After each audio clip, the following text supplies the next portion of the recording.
kadibna isagoo masraxa taagan oo heesaya oo isqaadqaadaya ayuu hal mar dhulka ku dhacay. Markuu dhulka ku dhacay, nafba waa laga waayay. Assalaamu calaykum waraxmatullaahi wabarakaatu. Soo dhawaada asxaabteeda qaaliga ee ku xiran channelkeena Maxamed Wardi Official. Intaanan muuqaalka bilaabin waxaan kaa codsanayaa inaad muuqaalka like-ta dhac kaga siiso. aad baad mahadsantiin asxaabteeda qaaliga. Soo dhawaada. Waxaa geeriyooday fanaankii caanka ahaa ee u dhashay dalka Koonfur Afrika, waa Costa Titch.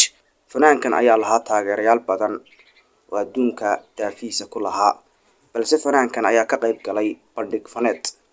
Kadibna isagoo masraxa taagan oo heesaya oo isqaadqaadaya ayuu hal mar dhulka ku dhacay. Markuu dhulka ku dhacay, nafba waa laga waayay. Haddaba waxaan idin tusi doonaa muuqaalkii laga duubay markii uu heesayay intaanu dhiman iyo markuu dhulka ku dhacay.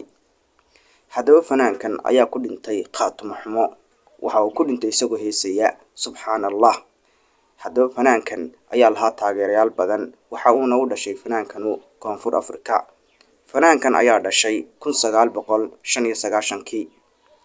Haddaba fanaankan runtii dad badan oo taageerayaal u ah ayaa ka naxay markay maqleen geeridiisa. Haddaba waxaan idin tusi doonaa muuqaalkii laga soo duubay intaanu dhiman. Waa kan muuqaalkii ila daawada.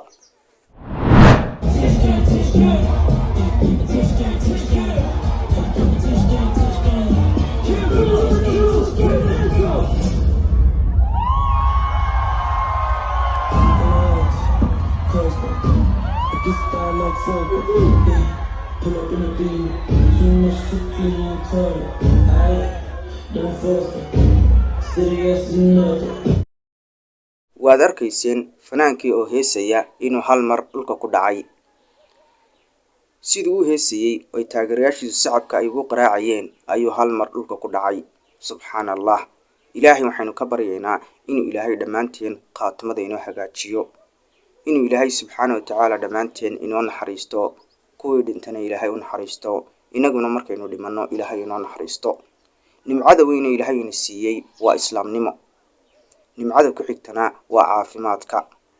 Ilaahay waxaynu ka baryaynaa inuu Ilaahay subxaanahu wa tacaala nimcooyinka faraha badan ee uu ina siiyey inuu inoo siyaadiyo.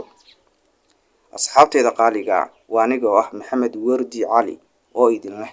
Waa inoo muuqaalka xiga haddii Ilaahay awood la ka dhigo insha Allah.